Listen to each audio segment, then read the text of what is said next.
வணக்கம் மக்களே, நான் உங்கள் சக்திவேலன்.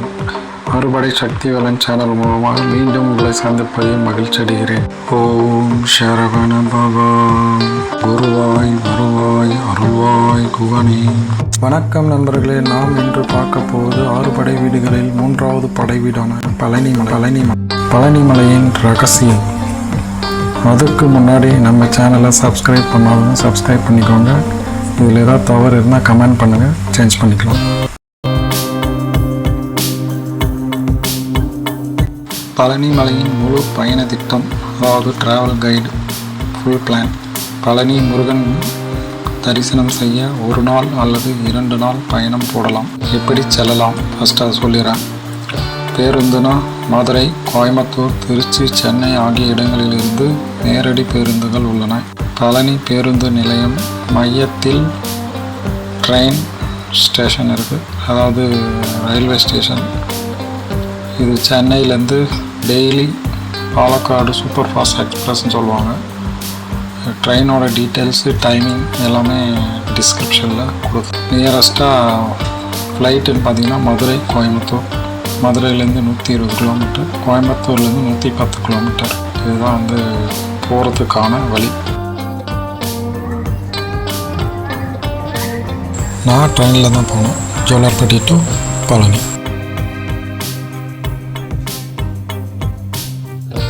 பழனி முருகன் கோயிலோட வரலாறு பார்த்துடலாம். பழனி முருகன் கோயில் தமிழ்நாட்டின் திண்டுக்கல் மாவட்டத்தில் உள்ள பழனி மலையில் அமைந்துள்ளது. இது முருகனின் 6 படை வீடுகளில் 3வது படை வீடாகும். பழனி கோவிலின் வரலாறு ஒரு பிரபலமான புராண சம்பவத்துடன் தொடர்புடையது. சிவபெருமான் பார்வதி தேவியிடம் கொடுத்த ஞானப்பழம் 2 மகன்களில் யாருக்கு கிடைக்க வேண்டும் என்ற போட்டி வந்தது. முருகனும் விநாயகரும் போட்டியிட்டனர். முருகன் உலகை சுற்றி செல்வதற்கு மயில் மீது ஏறி புறப்பட்டார். ஆனால் விநாயகர் தனது பெற்றோரே உலகம் என்று கருதி சுற்றி வந்து ஞானப்பழத்தை வென்றார். இதனால் மனம் உடைந்த முருகன் கோபத்துடன் கைலாசத்தில் இருந்து நீங்கி பழனி மலையில் வந்து துறவியாக தண்டாயுதபாணி வடிவில் நின்றார். தண்டம் ப்ளஸ் ஆயுதம் தண்டாயுதம், அதாவது கோல்.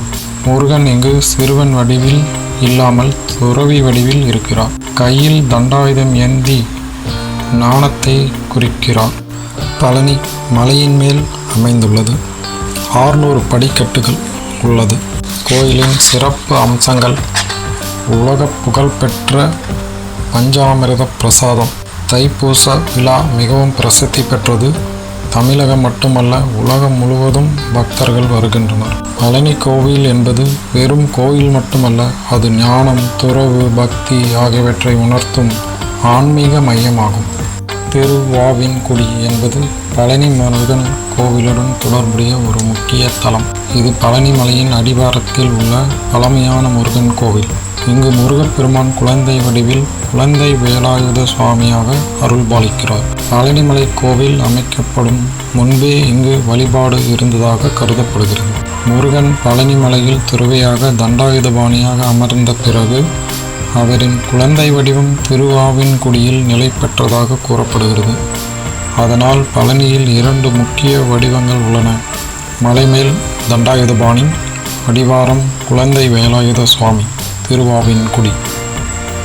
பழனிக்கு வரும் பக்தர்கள் முதலில் இங்கு வந்து தரிசனம் செய்வது வழக்கம். இது மிகவும் பழமையான பண்டைய கோவில் என கருதப்படுகிறது. அமைதியான சூழல் மற்றும் பக்தி நிறைந்த இடம். திருவாவின்குடி என்பது பழனியின் ஆதார வழிபாட்டு தலம் என்று சொல்லலாம். மலைக்கோவில் பிரபலமானாலும் இந்த இடமே பழனி மலையின் ஆன்மீக ஆரம்பம் என பார்க்கப்படுகிறது. இனிய காலையில் வந்ததும் தர்மசாலா முருகன் அறக்கட்டளை தங்கும் இடம் இருக்குது. அப்படி இல்லைன்னா சாதாரண லாட்ஜுகள், நடுத்தர ஹோட்டல்கள் இருக்குது. திரு ஆவின்குடி பின்புறம் சரவண பொய்கை இருக்குது. அங்கே குளிச்சிருங்க, ஃப்ரெஷ்அப் ஆகிடுங்க. இனிய காலை பொழுதில் ஃபஸ்ட்டு திரு ஆவின்குடி 7 to 10க்குள்ளே முதல்ல தரிசனம் பண்ணிடுங்க அடிவாரத்தில். நெக்ஸ்ட்டு மலைகள் மெல்ல எழும் அந்த விடியற் காலை நேரம். பக்தியின் ஓசை காற்றில் கலந்து நிற்கும் ஒரு புனித இடம், அதுதான் பழனி. பயணம் தொடங்குகிறது.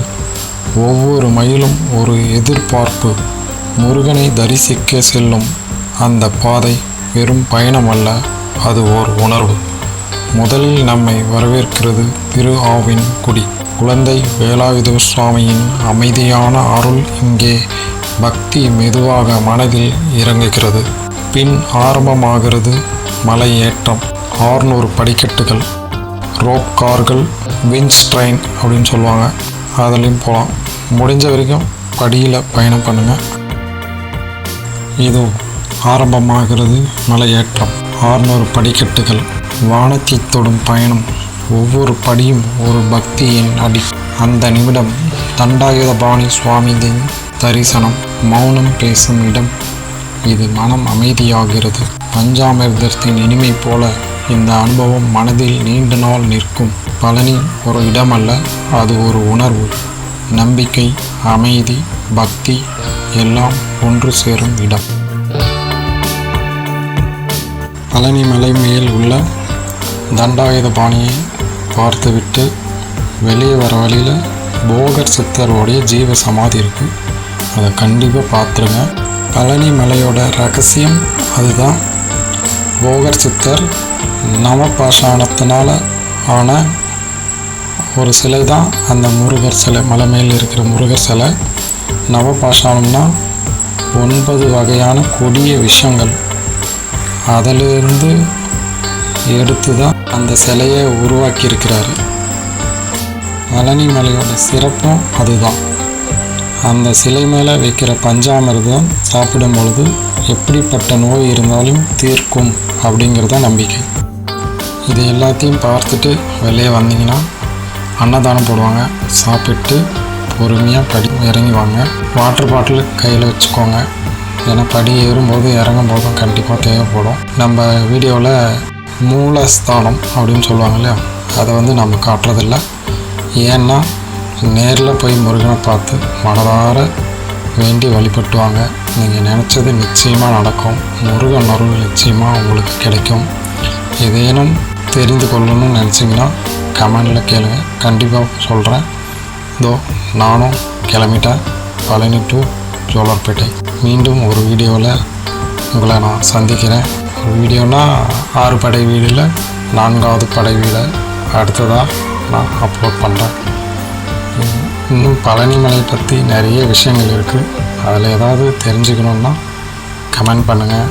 நிறைய எஃபெக்ட் போட்டு இந்த வீடியோவை க்ரியேட் பண்ணி உங்களுக்காக கொடுத்துருக்கேன். சப்ஸ்கிரைப் பண்ணுங்கள், ஃபாலோ பண்ணுங்கள். தேங்க்யூ.